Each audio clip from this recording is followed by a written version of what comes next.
Hi ಎಲ್ಲರೂ ಹೇಗಿದ್ದೀರಾ? Welcome back to my channel. ಇವತ್ತು ನೀವು ತಮ್ನೇಲಲ್ಲಿ ನೋಡಿರೋ ಥರ ನಾನು ನಿಮಗೆ ಸಾಂಬಾರ್ ಪೌಡರ್ ರೆಸಿಪಿನ ಶೇರ್ ಮಾಡ್ತಾಯಿದ್ದೀನಿ ಕಂಪ್ಲೀಟಾಗಿ. ಇದೊಂದು 2.5-3 kgsಗೆ ಮಾಡ್ತಾ ಇರೋದು.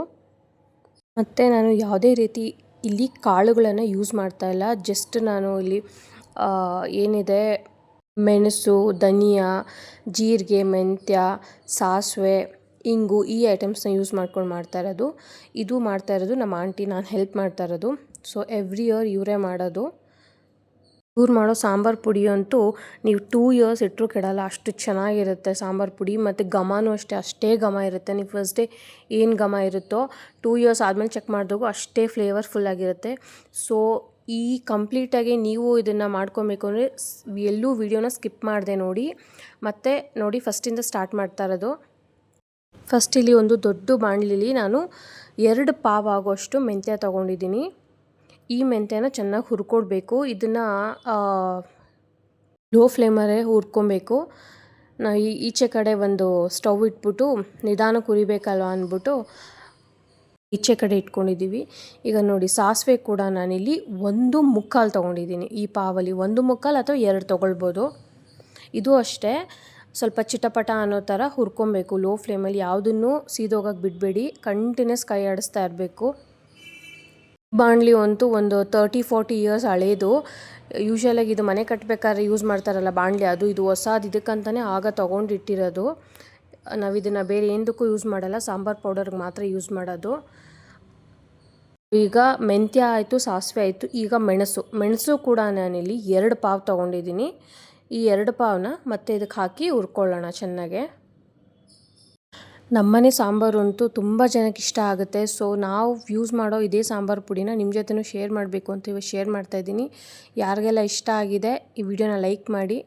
ನೋಡಿ ಈಗ ಮೆಣಸಿಗೆ ಸ್ವಲ್ಪ 1-2 ಟೇಬಲ್ ಸ್ಪೂನ್ ಆಯಿಲ್ ಹಾಕ್ಕೊಂಡು ಹುರ್ಕೊತಾ ಇರೋದು. ಇವರು ಎನಿ ಟೈಮ್ ಆಯಿಲ್ ಹಾಕ್ಬಿಟ್ಟೆ ಹುರ್ಕೊಳ್ಳೋದು, ಕೆಲವರೆಲ್ಲ ಡ್ರೈ ರೋಸ್ಟ್ ಮಾಡ್ತಾರೆ. ಇವಾಗ ಇದಾದಮೇಲೆ ಜೀರಿಗೆ ಕೂಡ ನಾನಿಲ್ಲಿ 2 ಪಾವ್ ತೊಗೊಂಡಿದ್ದೀನಿ. ನೋಡ್ಬೋದು ನೀವು, 1 ಪಾವು, ಇದು 2ನೇ ಪಾವು. ಸೊ 2 ಪಾವಷ್ಟು ಹಾಕ್ಕೊಂಡು ಇದಕ್ಕೂ ಕೂಡ ಸ್ವಲ್ಪ ಎಣ್ಣೆ ಹಾಕ್ಕೊಂಡು ಚೆನ್ನಾಗಿ ಹುರ್ಕೊಳ್ಬೇಕು. ನೀವು ಎಷ್ಟು ಲೋ ಫ್ಲೇಮಲ್ಲಿ ಹುರಿತೀರೋ ಅಷ್ಟು ನಿಮಗೆ ಘಮ ಬರುತ್ತೆ. ಮತ್ತು ಮೆಜರ್ಮೆಂಟು ಅಷ್ಟೇ, ನಾನು ಏನು ತೋರಿಸಿದ್ದೀನಿ ಪರ್ಫೆಕ್ಟ್ ಮೆಜರ್ಮೆಂಟ್ ಇದು.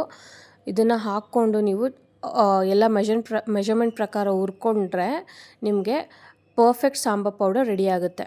ಈಗ ನೆಕ್ಸ್ಟು ಧನಿಯಾ ಇಲ್ಲಿ ನಾನು 4 ಪಾವ್ ಯೂಸ್ ಮಾಡ್ತಾಯಿದ್ದೀನಿ. ಅಂದರೆ ಆಲ್ಮೋಸ್ಟ್ 1 kg ಧನಿಯಾ ಹಾಕ್ತಾ ಇರೋದು ಇದಕ್ಕೆ. ಇನ್ನು ಮಿಕ್ಕಿದ್ದು ಧನಿಯಾ ಪೌಡರ್ಗೆ ಅಂದ್ಬಿಟ್ಟು ತೊಗೊಂಡಿರೋದು. ಇಲ್ಲಿ ನೀವು ಇಷ್ಟೂ ಹಾಕೋ ಅವಶ್ಯಕತೆ ಇಲ್ಲ. ಜಸ್ಟ್ ನಾನಿಲ್ಲಿ 4 ಪಾವ್ ಹಾಕಿದ್ದೀನಿ. ಮತ್ತು ಇದಕ್ಕೆ ಅರ್ಧಂಬರ್ಧಂ ಕುಟ್ಟಿರೋ ಅರಿಶಿನ ಕೊಂಬು ಮತ್ತು ಒಂದು 2-3 ಇಡಿ ಆಗೋಷ್ಟು ಕರ್ಬೇವಿನ ಸೊಪ್ಪು, ಇದನ್ನು ಆ್ಯಡ್ ಮಾಡ್ಕೊಬೇಕು ಚೆನ್ನಾಗಿ. ಇದಕ್ಕೆ ಆ್ಯಡ್ ಮಾಡಿಕೊಂಡು ಇದನ್ನು ಕೂಡ ಲೋ ಫ್ಲೇಮಲ್ಲಿ ಹುರ್ಕೊಳ್ಬೇಕು ಚೆನ್ನಾಗೆ. ನಿಮಗೆ ಉರಿತಾ ಇರಬೇಕಾದ್ರೇ ಒಂದೊಳ್ಳೆ ಘಮ ಬರೋಕ್ಕೆ ಶುರುವಾಗುತ್ತೆ. ಸೊ ಇವಾಗ ಸ್ವಲ್ಪ ನಾನು ಹೇಳ್ದಂಗೆ ಅರಿಶಿನ ಕೊಂಬು ಇದೊಂದು 100-200 grams ಒಳಗಡೆ ಇದನ್ನು ಚೆನ್ನಾಗಿ ಪುಡಿ ಮಾಡ್ಕೊಂಡು ಹಾಕ್ಕೊಳ್ಬೇಕು. ಇಲ್ಲಿ ಎಕ್ಸ್ಟ್ರಾ ನಾವು ಮಾಡ್ತಾ ಇರೋದು ಧನಿಯಾ ಪೌಡರ್ಗೆ, ಮತ್ತು ಅದನ್ನು ಇದಕ್ಕೆ ಆ್ಯಡ್ ಮಾಡಿಬಿಡಿ. ಇದು ಕೂಡ ಕರ್ಬೇವಿನ ಸೊಪ್ಪು ಧನಿಯಾ ಪೌಡರ್ಗೆ ಹುರ್ಕೊಳ್ತಾ ಇರೋದು. ಚೆನ್ನಾಗಿ ಹುರ್ಕೊಂಡು ಇದನ್ನು ಧನಿಯಾ ಪೌಡರ್ ಮಾಡೋದಕ್ಕೆ, ಧನಿಯಾ ಹುರ್ಕೊಂಡಿರ್ತೀವಲ್ಲ ಅದಕ್ಕೆ ಮಿಕ್ಸ್ ಮಾಡಬೇಕಿದು. ಸೊ ನೆಕ್ಸ್ಟು ಮತ್ತೆ ಬಾಣಲಿಗೆ ಸ್ವಲ್ಪ ಎಣ್ಣೆ ಹಾಕ್ಕೊಂಡು ಈಗ ನಾನು ಹಿಂಗು ಹಾಕಿದ್ದೀನಿ. ಇದು SSP ಹಿಂಗುನೇ ನಾವು ಹಾಕೋದು ರೆಗ್ಯುಲರಾಗೆ.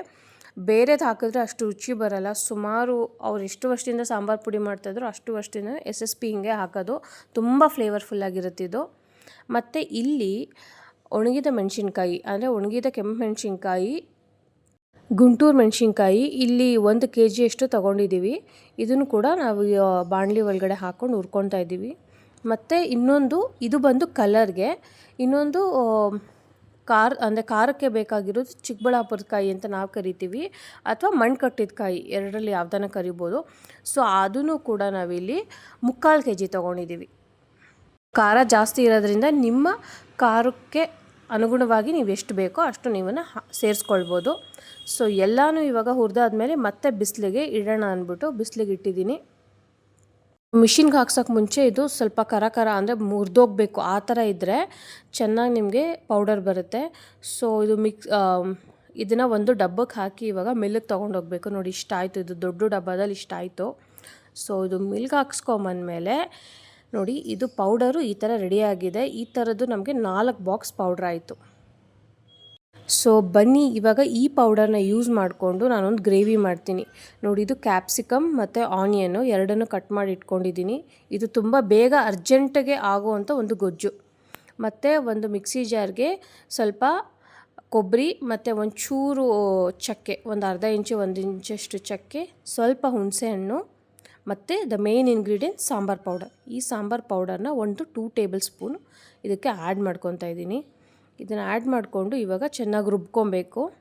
ಮೀನ್ ವೈಲ್ ಒಂದು ಬಾಣಲಿಲಿ ನಾವೇನು ಕಟ್ ಮಾಡ್ಕೊಂಡಿದ್ದೀವಿ ಆನಿಯನ್ ಮತ್ತು ಕ್ಯಾಪ್ಸಿಕಮ್ಮು ಎರಡೂ ಚೆನ್ನಾಗಿ ಆಯಿಲ್ ಫ್ರೈ ಮಾಡ್ಕೊಬೇಕು. ಎಷ್ಟು ಅಂತಂದರೆ ಫುಲ್ ಫ್ರೈ ಆಗೋ ಥರ ಬೇಡ, ಒಂದು ಅರ್ಧಂಬರ್ಧಂ ಫ್ರೈ ಆಗೋ ಥರ ಫ್ರೈ ಮಾಡ್ಕೊಳ್ಳಿ.